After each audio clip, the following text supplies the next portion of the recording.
안녕하세요. 방금 소개받은 한국항공우주연구원의 오경련입니다. 오늘 발표드릴 내용은 지난 9월에 이제 아이카오에서 그 제1회 AAM 심포지움이 열린 바 있습니다. 물론 이제 뭐 굉장히 디테일한 얘기를 다룰 수 있는 그런 기회는 아니었어요. 다만 여기에서 이제 그 의미 있는 내용들이 이제 많이 나온 부분이 있습니다. 그래서 뭐 방향성이 어떻게 될 것이냐, 그다음에 동향이 어떻게 될 것이냐 중심으로 해서 이제 그 발표 드리도록 하겠습니다. 그래서 내용은 먼저 그 아이카오 AAM 심포지움에서 KUM이라는 테마가 처음으로 공식적으로 해외에 이제 그 발표가 된 계기가 있었고요. 그리고 AAM 심포지움에서 이제 논의됐던 글로벌 AAM 동향에 대해서 물론 드러나신 분도 계시겠지만 이제 그 UAM 쪽이 아무래도 AAM의 동력의 모멘텀이 가장 큰 포션이기 때문에 그 위주로 좀 정리해서 말씀을 드리겠습니다. 그리고 마지막으로는 그 아이카오 사무총장이 그 콜투 액션이라는 문서를 발행을 하면서 AM의 발전을 위해서 이제 당부하는 사항이 있습니다. 여기에서 중요한 부분은 사실 드론도 마찬가지로 항공법을 따라야겠지만 항공법의 모태는 이제 아이카오의 어떤 방향과 규정 프레임입니다. 그래서 이걸 봄으로써 앞으로 AM이 어떻게 나가야 될지, 그다음에 아이카오는 이제 그걸 어떻게 드라이브할지 이제 그게 좀 엿보이는 부분이 있습니다. 거기에 대해서 설명을 드리겠습니다. 아이카오가 그 AAM을 심포지움을 추진한 이유는 각국에서 이제 그 AAM 기체, 특히 이제 드론이 활발하게 진행이 되고 있죠. 왜냐하면 드론은 이제 그 소규모의 어떤 모임에서도 얼마든지 어프로치가 가능하기 때문에 그리고 또 이제 근래에 들어서는 이제 도심교통의 문제를 극복하고자 하고 이제 UAM이 각광을 받고 있습니다. 그래서 이러한 기체 개발과 사업화가 진행되는 가운데에 어떤 국제적인 표준의 필요성이 이제 대두가 되고 있습니다. 심플하게 이제 UAM의 기체의 그 전원 플러그 부분도 지금 자동차에서도 그게 완전 통일이 되지 않은 부분이 있어서 그런 것들이 이제 통일화되지 않은 상태에서 개발이 돼서 고흥에서 그 KUN 그랜드 챌린지 할 경우에도 저희도 나름 제일 많이 쓰는 타입을 이제 그 차지할 수 있게 준비를 했지만 조비 같은 경우에 맞지 않아서 다시 자기네들 걸 가져다 어댑터를 가져다가 이제 끼는 그런 상황입니다. 그래서 이런 국제적인 표준의 필요성이 대두됐고 이제 23년 5월에 이미 아이카오 내에서는 이제 그 AAM에 관한 부분들이 전체 비전과 프레임워크에 대해서 아이카오가 리드할 필요가 있다라고 해서 이제 금년에 9월 9일부터 12일까지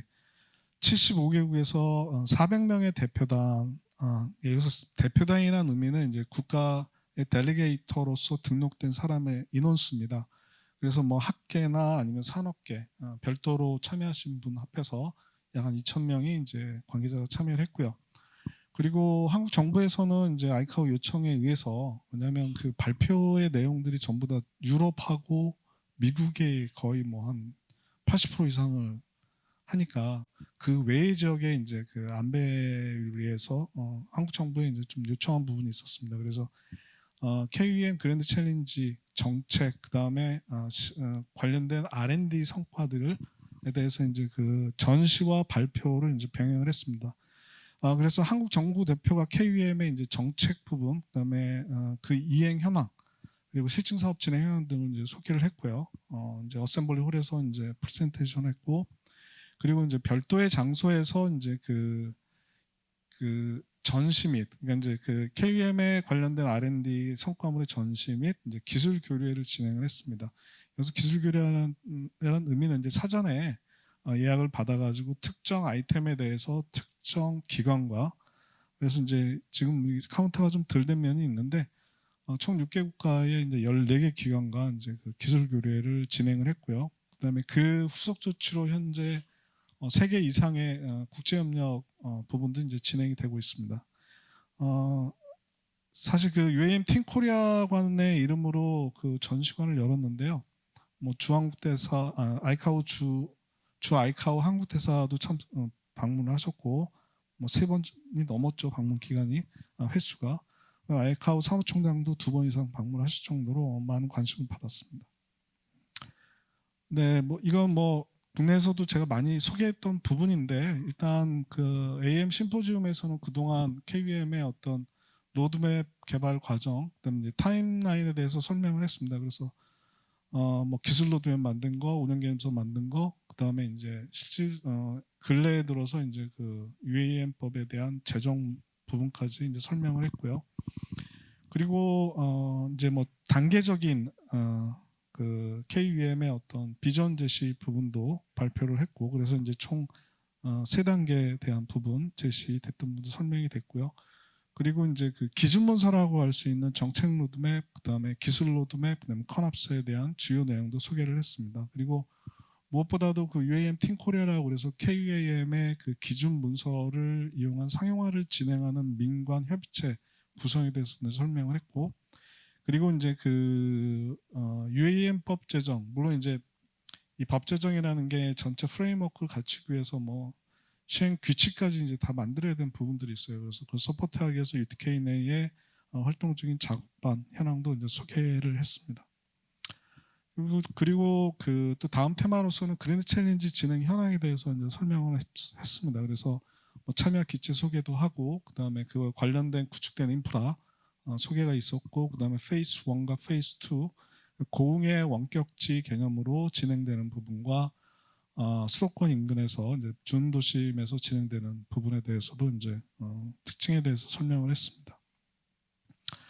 네, 이거는 뭐 그 UTK관 전시에 대한 뭐 전체적인 부분인데, 국내 6개 기관이 유행 관련 R&D 성과물을 이제 그 전시를 했고요. 기술 교류에 관련해서는 이제 국내 7개 기관이 참여를 해서 6개 국가 14개 기관과 기술 교류를 진행을 한 바 있습니다. 네, 이제 글로벌 AM 동향 부분인데요. 너무 디테일한 얘기를 하게 되면 좀 따분하실 수 있을 것 같아서 먼저 테마를 꺼낸 게 그 이번 그 AM 심포지움에서 전시를 가장 크게 한 기업이 위스크입니다. 위스크가 처음에 들어가자마자 기체 전시를 하고 제일 눈에 띄는 곳에 플라이 룰에 대해서 이제 그 디스플레이를 해놓은 게 있어요. 그래서 FA의 그 오토메이티드 플라이 룰에 대해서 이제 디스플레이를 하고 자기네들은 이 베이스로 가겠다. 그래서 어떤 새로운 비행 규칙에 대한 필요성의 언급이 상당 부분 이제 많이 이제 그 반복적으로 이제 주장이 된 바 있는데, 간략하게 그 내용을 보자면 일단 그 저고도에서의 드론과 UAM의 출현으로 인해서 이제 그 기존의 VFR과 IFR 그 민간 여객기를 운행하는 그쪽 교통량을 수행하는 거에 또 다른 특징을 갖는 기체가 모빌리티가 등장하게 됩니다. 그래서 저고도 영역에서 어떤 그 다양한 기상 환경과 공역, 그동안 잘 사용하지 않았던 공역에 대해서 효율적으로 운행하기 위한 이제 그 비행 규칙에 대한 필요성이 제기가 되고 있는데, 핵심은 이제 그 정보 기반의, 정보 공유 기반의 디지털 플랫폼을 통해서 세이프티를 도모한다는 비행 규칙입니다. 그래서 나사는 이걸 뭐 디지털 플라이 룰이라고 해서 2020년에 제안한 바가 있고요. FA는 UAM 카납스 버전 2.0에 AFR (Automated Flight Rule이라는 용어를 이제 제안을 했고, 이아사 같은 경우에는 유스페이스 플라이 룰을 이제 제안을 한 바 있습니다. 23년 3월에. 물론 이제 유럽에서는 그 전에 이제 뭐 로우 레벨 로우 애티튜드 플라이 룰이라는 용어를 쓰기도 했는데, 24년에 이제 그 이아사의 독일의 DLR 항공우주연구소에서 이제 그 UFR이라는 내용을 이제 제안을 한 바 있는 부분입니다.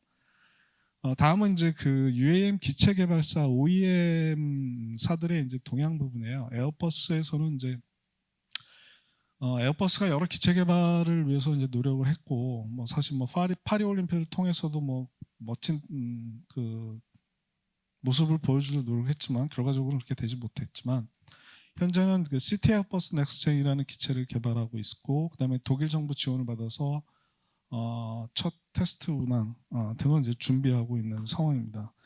그다음에 미국의 아처 같은 경우에는 100마일을 비행할 수 있는 기체를 개발 중이고 25년까지 시장에 진출할 계획임을 이제 그 설명을 했고요. 그다음에 베타, 미국의 베타 같은 경우에는 미국의 동부와 서부를 가로지르는 그 구간에 이제 충정서를 이제 구축하는데 이제 많은 심혈을 기울이고 있다고 소개를 했습니다. 그래서 이제 군사, 의료, 물류 분야 등 초기에 공공성을 띈 물류 쪽에서 사업을 전개하겠다. 그래서 이런 어떤 그 충전 인프라하고 그다음에 공공 물류에 대한 얘기를 이제 그 비즈니스 부분을 이제 보여줬고요. 그다음에 이제 보잉 같은 경우에는 크게 기체 제작을 고려하고 있지는 않습니다. 왜냐하면 위스크 자체가 보잉이 투자 회사이기 때문에 위스크 내용을 보니까 6세대 기체를 개발을 해서 이게 이제 사실 그 AM 심포지엄에서 전시에 크게 이제 전시가 됐던 부분인데 FA 인증 프로그램에 참여 중이고 그래서 자율전기 항공기 원래 위스크가 그 무인 항공기에 대한 무지 많은 시간을 어디죠? 호주 옆에 있는 뉴질랜드에서 어마어마한 비행을 했습니다. 그래서 많은 이제 기술적 데이터들이 축적이 된 상태이기 때문에 위스크는 궁극적으로는 자율전기 항공기 상용화를 목표로 한다고 이제 딱 못을 박더라고요. 그다음에 이제 브라질의 이브 같은 경우에는 27년에 첫 비행을 목표로 하고 있고요. 그리고 조비 같은 경우에는 이제 그 아까도 뭐 잠깐 내용이 있지만은 소음 줄이는 걸 최우선적인 목표로 지금 현재 발표를 하고 있습니다. 뭐 릴리움사 이게 마지막에 있긴 하죠. 뭐 뱅크라프트가 일어났다고 뭐 언론도 나오고 있는데 독일 정부가 추가 부담에 대해서 이제 거부를 해서 근데 이제 릴리움 같은 경우에는 6명의 승객과 조종사 수행할 수 있는 제트기 형태를 개발하고 있어서 도심간이 아닌 도시간 그 리저널 뭐 에어 모빌리티라고 부르는 그거를 개발하고 있다고 얘기를 했습니다. 지금 아이카오나 ITU나 이런 것이 사실 유엔의 그 특별 그 구입니다. 그래서 아이카오도 이제 유엔의 특별 기구이기 때문에 사실 그 유엔의 팔러시를 따라야 되는 부분이 있는데 유엔의 이제 그 발표가 있던 부분인데 AAM을 유엔에서도 혁신적인 안전 개념의 도입과 그다음에 도시 통합의 연결성을 극복할 수 있는 좋은 그 교통 내지는 이제 물류 도구다라고 이제 정의를 해서 앞으로 이런 부분에 있어서 이제 자율과 자동화 부분이 필요하면 또 이제 공역 관리, 자동화된 공역 관리 그리고 디지털화된 비행 기술 등이 필요하다고 유엔에서도 이제 지적을 한 바가 있습니다. 그래서 앞으로 유엔에서도 이런 부분에 많은 지원이 있을 거라고 생각이 되고요. 그다음에 그 AAM이 운영하기 위해서 제일 중요한 부분이 사실 통신항법 감시 부분, 그다음에 이제 그 데이터 공유 부분인데 특히 드론이나 UAM에서는 이제 GNS만을 씁니다. 기존의 항행서를 쓸 여건이 안 되죠. 왜냐하면 도심에 전파 직식선이나 항행서를 설치하거나 운영하기에 무리가 있기 때문에 그래서 GNSS를 많이 쓰게 되는데 이제 문제는 그동안 이 고도 정보라는 것들이 GNS 쪽에서 주는 데이터와 그 다음에 기압 고도계 같은 걸 쓰면서 체계화된 고도 정보들이 있습니다. 근데 이게 불일치예요. 그래서 이런 불일치 현상 때문에 고도에 대한 부분에 있어서 충돌 위험이 증가가 될 수 있다.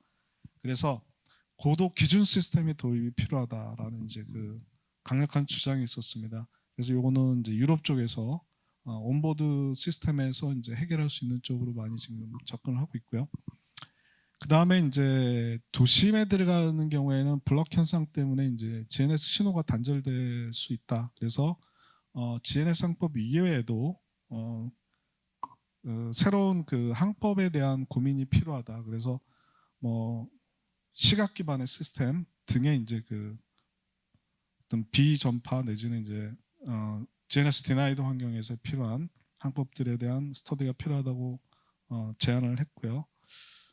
그리고 이제 그 다양한 EV톨 기체, 그러니까 이제 EV톨 기체라는 게 그 컨벤셔널한 기체하고 다르게 다양한 시도가 있습니다. 그래서 다양한 추진 방식과 다양한 모습으로 이제 있는데 사실 거기 퍼포먼스가 일률적이지 않아요. 그래서 초기에는 이게 그 필수 성능 지표에 대해서 그 다양한 EV톨의 성능을 반영한 PBN 절차들이 마련이 되지 않겠느냐라는 이제 어떤 제안도 있었고요. 그리고 이제 드론 같은 경우가 이제 가장 시급할 수도 있는데 센서 같은 것은 기본적으로 좀 표준화를 하자. 안전한 운항을 위해서 필요한 것들이 뭐뭐다는 미니멈 리퀘어먼트를 만들어서 센서 장착의 표준화가 필요하겠다. 그래야 이것들이 이제 대량 생산화가 돼가지고 좀 더 경제적인 이용이 가능하겠다라는 부분이 있고요.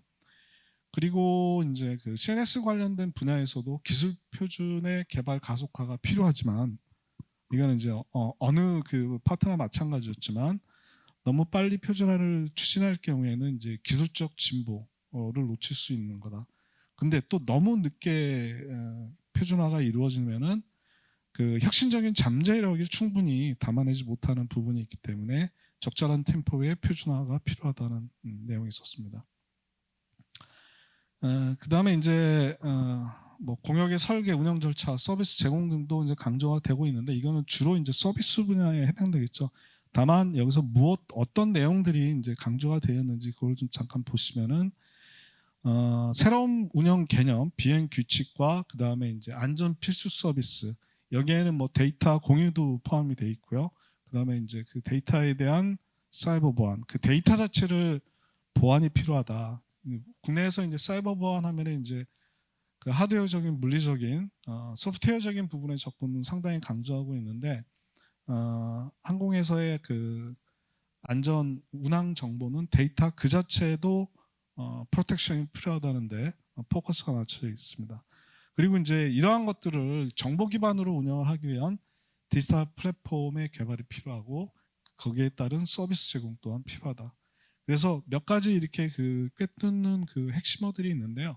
디지털 플랫폼 그 중에 하나, 그다음에 새로운 비행 규칙, 그다음에 이제 데이터 쉐어링, 그다음에 표준 이런 것들이 이제 그 9일부터 12일 동안 여러 분야에 대한 의견이 나왔지만 반복적으로 이제 강조된 부분이 있습니다. 네, 그 AAM 인프라와 교통 AAM 인프라도 필요하죠. 그러니까 예를 들어서 UAM 같은 경우에는 기존에 없었던 버티포트 같은 시설이 굉장히 필요합니다. 도심에서 안전하게 이착륙이 보장이 돼야 되는 부분이 있으니까. 그 다음에 이제 UAM 같은 경우에는 그 이게 공항에서 공항으로 이동하는 그런 항공교통의 특징이 이제 도심에서 도심으로 바로 대중교통화 된다는 데 굉장히 중요한 부분이 있습니다. 그래서 인프라에 구축하는 부분이 상당히 중요한데 도심의 인프라를 새롭게 구축하는 것은 굉장히 복잡한 문제가 있습니다. 예를 들어서 옥상에 버티포트를 구축을 한다. 뭐 건축법, 소방법, 그다음에 전기 소유에 대한 부분. 현재 대도시에서는 그 전력 공급을 위해서 굉장히 그 최적화된 전력 공급망을 갖추고 있기 때문에 굉장히 최적화되어 있는데 우리가 지금 전기 자동차에 충전하는 것보다 순간적으로 굉장히 큰 규모의 전력이 필요하게 됩니다. 버티포트의 충전 시설이 그렇게 될 때 이제 그런 시설이 확충이 가능하냐? 단순하게 버티포트뿐만이 아니라 모든 이해관계자 간의 관점 조율이 필요하다는 거죠. 인프라. 그 다음에 이런 부분도 있어서 그 인프라가 운영되기 위해서는 사람이 일일이 가가지고 오퍼레이션 하는 것보다는 데이터 쉐어링을 통해 가지고 오토메이션을 통해서 그 공유하는 게 중요한 부분하고 그다음에 또 하나 부분이 인프라 측면에서 이제 강조됐던 점이 이제 경제성입니다. 왜냐하면 어마어마한 돈이 들어가거든요. 근데 이런 것들이 이제 초기 산업에 발목을 잡을 수 있다. 진입 장벽이 지나치게 높으니까. 그래서 이제 그 물론 도심에 대한 정의가 우리나라, 일본이나 아니면 중국의 대도시 위주의 도심이란 정의와 대륙이 넓은 데에서의 하다못해 유럽에서도 정의가 좀 달라요. 그래서 거기는 헬리포트도 많이 있고 그래서 이제 그거를 최대한 활용하는 방향으로 이제 얘기가 이제 나오는 부분이 있고요. 다음은 이제 안전성입니다. 안전성이라는 거는 뭐냐면 이게 뭐 여러 가지 의미가 있을 수 있어요. 근데 일반 대중의 입장에서 보면 사회적 수용성 문제가 직결이 될 수 있는 부분들을 이해하셔도 되는 부분입니다. 뭐냐면 내 눈에 드론이 날아다니거나 내 눈에 내 머리 위에 UAM이 비행을 하게 됐을 때의 어떤 그런 부분에 대한 부분이 강조됐어요. 그래서 공공 수용성이 이제 강조가 된 부분이죠. 아울러서 이제 이게 모든 게 디지털 베이스로 가다 보니까 개인정보 보호가 더욱 더 중요해질 것이다라는 얘기가 있었고요. 그다음에 이제 표준화와 통합 부분 역시 표준화 통합 뭐 나중에 이제 이게 규정이란 부분도 연결이 되는데 여기에 이제 여러 가지 표준화와 기술 간의 연결이 성공적인 통합의 열쇠다. 그러면 이걸 어떻게 가져갈 것이냐라는 뭐 얘기가 많이 나왔습니다. 그래서 저지연, 그러니까 정보에 대한 그 공유를 위해서 저지연의 고신뢰가 있는 네트워크 구축이 필요하다. 그래서 이건 사실 그 AAM만의 문제는 아니에요. 그 전체 공역 통합을 위해서 이미 아이카오 중심으로 해서 수임이라는 개념이 현재 글로벌하게 구축이 돼 가고 있습니다. 그래서 저고도에서의 이제 그 AAM 부분도 이 부분을 적극 도입에 대한 필요성이 있는 게 강조가 된 거고요. 그 다음에 비행 중에 데이터 손실이나 통신 오류에 대한 부분도 이게 사실 오류가 발생이 되면 신뢰성이 엄청 떨어지는 부분입니다. 그래서 고신뢰도의 통신 링크가 필요한 부분이 있고 앞서 설명드린 것처럼 이제 그 보안 프로토콜에 대한 부분이 병행적으로 강화돼야 된다는 얘기가 있습니다. 기본적으로 아이카오에서는 AA 미점을 다각도로 이제 그 평가를 해왔습니다. 그리고 이제 마지막에 UN의 지속 가능한 개발 목표. UN도 이제 전체 글로벌 경제에 대해서 이제 지속 가능성에 대해서 염두를 둔 활동을 많이 하게 되는데, 자 AAM은 새로운 항공 공역 저고도 영역이죠. 이제 예전에 쓰지 않았던 저고도 영역에서 영역으로 확장을 통해서 경제 성장을 추구할 수 있는 잠재력이 있다. 그다음에 두 번째, 뭐 아시다시피 드론이나 UAM은 이제 전기 동력을 많이 씁니다. 뭐 최근에 이제 수소로도 많이 이제 그 개발을 하고 있죠. 그래서 새로운 친환경 에너지 기반의 지속 가능한 신규 동력원을 채택하고 있기 때문에 지속 가능한 개발 목표에 부합한다라고 판단을 했고요. 그리고 이제 항공이라는 측면에서 봤을 때는 이제 공항도 공항이라는 어떤 그 게이트 게이트 그러니까 개념의 이런 부분들이 이제는 도심에서 바로 대중교통하고 연결성을 갖는 멀티모달로 이제 발전이 되기 때문에 그 교통체계의 연결성이 극도로 향상될 것이다라고 이제 평가를 하고 있습니다. 그리고 이제 이동수단 형평성과 포용성 부분인데, 아까 그 상파울로 얘기 잠깐 나왔지만, 물론 이제 저렴한 가격으로 출퇴근을 하고 있지만 사실 상파울로 주민 대부분이 그걸 이용하지는 않고 소위 이제 그 화이트 칼러 중심의 고소득자들이 많이 이제 사용하는 케이스예요. 다만 이제 이런 UAM 부분은 그런 특정 계층을 위해서가 아니라 일반 대중 모두가 그 베너핏을 가져가야 된다는 이제 그 형평성 문제를 좀 많이 강조를 했습니다. 그리고 또 이제 드론 케이스 같은 경우에 아프리카 같은 데나 이런 곳에서 굉장히 중요한 역할을 합니다. 인프라가 없는 곳에서 혈액 수송이라든지 백신 수송 같은 걸 통해서 많은 이제 생명을 구하는 어떤 응급 재난 구조 분야에서 중요한 역할을 하고 있습니다. 그래서 AAM이 굉장히 인류애를 구현하는 쪽에 중요한 이득이 되는 시스템이라고 강조를 한 부분이고요. 오 박사님 3분 정도만 더 해주시면 될 것 같습니다. 네, 이게 이제 마지막 부분인데요. 일단은 알카오에서는 선결 과제를 제시를 했습니다. 상호 운영성이나 규제를 많이 염두에 둬야 된다는 부분이고, 안전과 효율성이 보장이 돼야 된다. 그 다음에 이해 당사자 간의 다단계의 조정이 필요하다. 심플하게 말씀드리면 중앙정부 입장이 다를 거고 지자체 입장이 다르기 때문에 이런 거를 다단계적으로 조정을 해서 잘 진행해야 된다는 얘기고요. 무엇보다도 정보 공유가 중요하다. 정보 공유를 통해 가지고 모든 사람들이 원 픽처를 봐야만이 이해도가 같아지기 때문에. 그 다음에 이제 규정 얘기가 나왔고, 이제 중요한 얘기, AM 초기 단계에서 사용자에 대한 지원책이 있어야 된다. 열심히 이제 연구 개발할 수 있는 지원책이 있어야 된다라는 얘기죠. 사실 이거는 굉장히 심각한 문제입니다. 왜냐하면 큰 뜻이 있어도 자금이 돌지 않아서 망하면서 다분하기 때문에. 그래서 아이카오에서는 크게 세 가지 콜 투 액션에 대해서 이제 요구를 했는데, 먼저 AAM에 대한 포괄적인 이해를 증진시켜야 된다. 그래서 모든 이해 관계자의 역할을 파악해야 된다. 그래야 조정이 가능하다. 그래서 어느 특정 분야를 안다고 해서 나대지 말고 여러 사람의 얘기를 들어봐서 최적의 솔루션을 이야기해 나가야 된다라고 해서 강조를 하고 있고요. 그 다음에 이제 인프라 구축에 있어서도 기존의 인프라의 활용 및 개선을 모색해야 된다. 그래서 저렴하고 확장 가능한 물리적 디지털 인프라를 개발하기 위해 노력해야 된다. 아까 그 디지털 플랫폼 얘기, 경제성 얘기 여기 나오는 부분이고요.